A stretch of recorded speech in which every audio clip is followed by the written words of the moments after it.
téléphone bi Medina TV. C'est bon.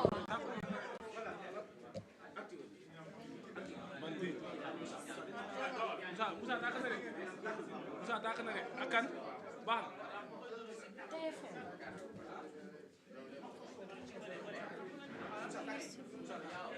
C'est bon. Micro bi tàkk na c'est bon. Micro bi tàkk na. yow lii fu ma la koy keppal. wóor na oui chérie. oui. ban micro la Sunugal 24. mu yee. c'est bon. c'est bon.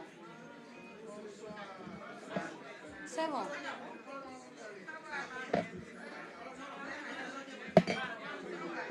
nii baax na kon fii la mën a yem. test c'est bon test.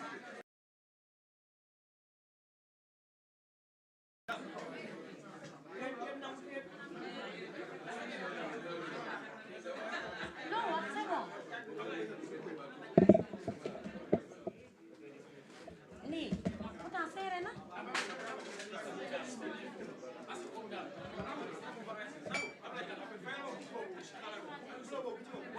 bii c'est bon.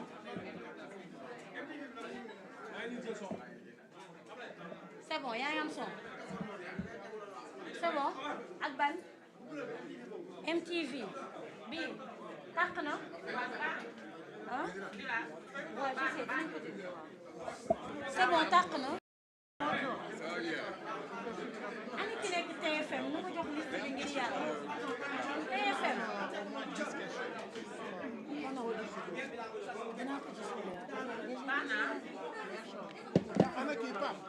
Donc, je vais le gérer. Je vais le gérer pour la presse. Surtout presse écrite, quoi. Vous pouvez vous installer là-bas. Ah, moi, ça faut m'attaquer. Ah non, je suis bagage, je n'ai pas kii bu jaune. Chemise bu jaune. Oui, maa ko téyewoon di ci bind. Chemise bu jaune. maa ko téyewoon di ci bind kii bi xamee maa ko defoon sama. Ana suma dama la jox. Excusez-moi.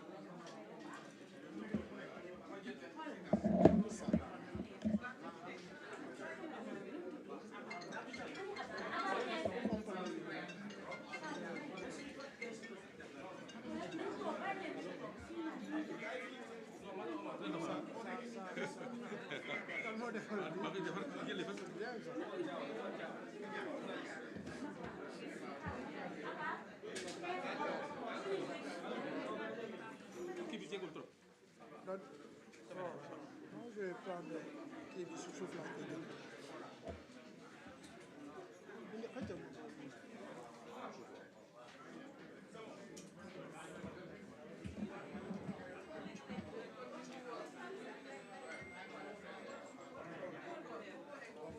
Où sont les tableaux? Tableaux yi am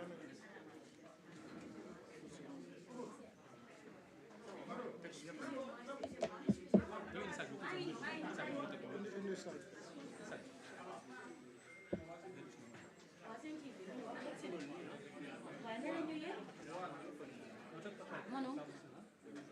Oui. Oui. Bon, bii la non. Regarde. Combien? 111 personnes.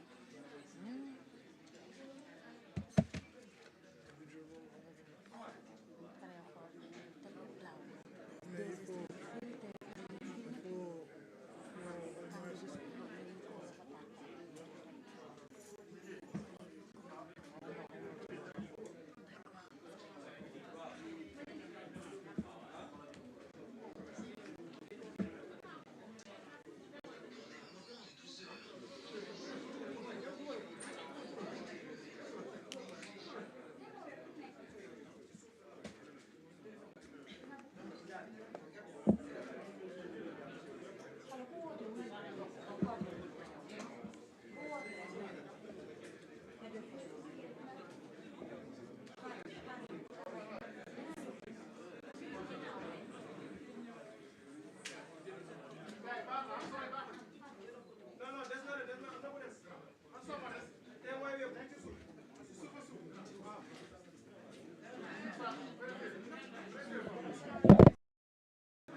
Nous allons démarrer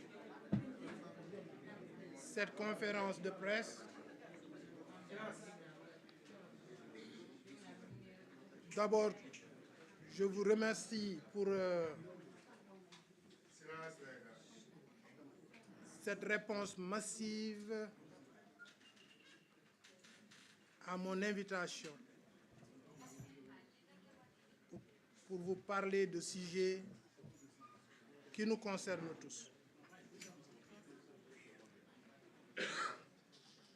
Et comme je l'ai dit, aujourd'hui,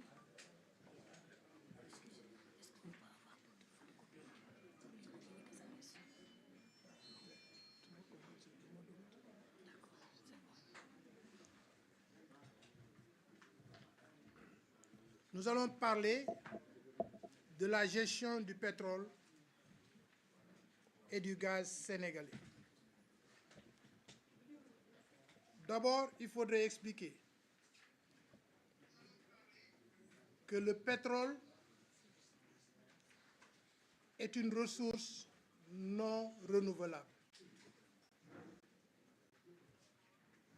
Le pétrole et le gaz se sont formés des milliards d'années.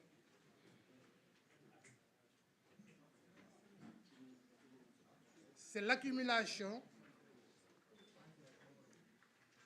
d'une masse organique qui, par les années, ont été entassées dans le sous-sol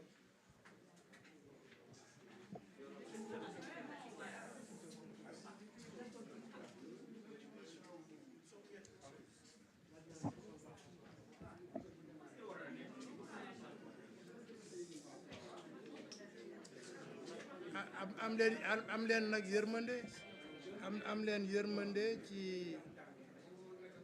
yërmande ci seen collègues yi donc en tant que ressource naturelle non renouvelable, ça veut dire que nous avons un stock de pétrole bien défini. Souvent les jugements sont quantifiés par rapport à leur durée. Ne pensons pas que nous avons un pétrole illimité. Non. Peut-être nos jugements ne dureront pas plus de 30 années. Et peut-être même moins, 20 années. Et pour cela, nous devrons avoir une très bonne gestion. Non seulement par rapport à nous-mêmes, notre génération, mais si on a une ressource naturelle au Sénégal, ça doit se partager même avec les générations à venir. Parce que c'est une ressource qui n'est pas renouvelable. Le pétrole et le gaz en font partie. Donc ces genres de ressources, quand Dieu nous a privilégiés par rapport à d'autres pays qui ne l'ont pas, que nous avons trouvé aujourd'hui dans le sous-sol marin, nous devrons être très prudents par rapport à la gestion. C'est pourquoi aujourd'hui cette conférence de presse va s'adresser uniquement à cette gestion de notre ressource que nous partageons nous tous, qui appartient à tous les Sénégalais, même ceux des générations à venir. Je vais lire un texte, faire un ramassé en Wolof, un résumé de tout ce que je dirai en Wolof.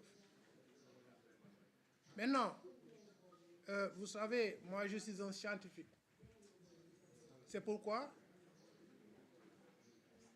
je vais vous donner des références, des sources de mes informations, mais aussi des tableaux pour vous montrer la pertinence de mes propos.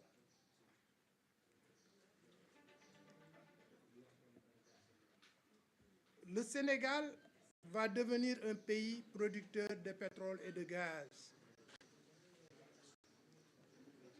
D'importantes ressources, revenus financiers seront mobilisés qui, si bien gérés, peuvent ouvrir au pays des possibilités immenses. D'abord, d'accélérer sa croissance économique. La croissance économique, je vais en revenir, est très importante, mais elle n'est pas comprise. La croissance, l'État, en Wolof, est le yokkute. Ce n'est pas le yokkute des Sénégalais. Parce que cette croissance peut aussi être le yokkute des étrangers qui vivent avec nous. Donc, le mot yokkute ne définit pas la croissance, mais la croissance se définit en tant que la somme des PIB, produit intérieur brut, c'est-à-dire toutes les richesses accumulées, toutes les richesses du pays, toutes les richesses que nous possédons accumulées, est définie, rabaissée par rapport au taux de la population. C'est ce qui définit la croissance. Ce n'est pas le yokkute que disent. Parce qu'aujourd'hui, si on parle de croissance économique, on y inclut, par exemple, les recettes de la Sonatel, qui ne nous appartiennent pas. On y inclut les recettes de la CNO, qui ne nous appartient pas, etc. Des ICS, qui ne nous appartiennent pas, qui appartiennent aux Indiens. Donc, les richesses produites au Sénégal ne constituent pas le yokkute du Sénégalais. Au contraire. Donc, le Sénégal va devenir un pays producteur et des possibilités immenses d'accélérer sa croissance économique, surtout dans le domaine des investissements publics. Aujourd'hui, non seulement les autorités sénégalaises ne sont pas préparées à cet enjeu économique majeur, mais pire encore, la mise en place du cadre de gestion des revenus pétroliers et gaziers du pays est toujours dans le tâtonnement ou en cours. Alors que les premiers barils sortiront du fond de l'océan dans quelques mois. Je voudrais ici alerter mes compatriotes sénégalaises et sénégalais et l'opinion internationale sur les manquements et l'inaptitude du gouvernement du président Macky Sall constatés dans les divers aspects des cadres réglementaires et institutionnels pour une bonne prise en charge de la gouvernance de nos ressources pétrolières et gazières. Je ne dérogerai pas à la règle. Ainsi, je propose ici des recommandations sur la manière dont il pourrait être corrigé pour éviter à notre pays le désespoir de l'attente. En effet, dans la bouche de tous les Sénégalaises et Sénégalais, il est souvent entendu que nous allons avoir des ressources pétrolières et gazières et le Sénégal deviendra riche. Ça, c'est une illusion. Ce n'est pas la réalité. Donc, le désespoir de l'attente, c'est que tout le monde attend les recettes et tout le monde se prépare par rapport à son projet. Chaque individu, chaque Sénégalais se prépare par rapport à son projet individuel ou collectif, ou dans son village ou dans son quartier, vont impacter ces localités. Ça, c'est une illusion. Et je vais le démontrer plus tard.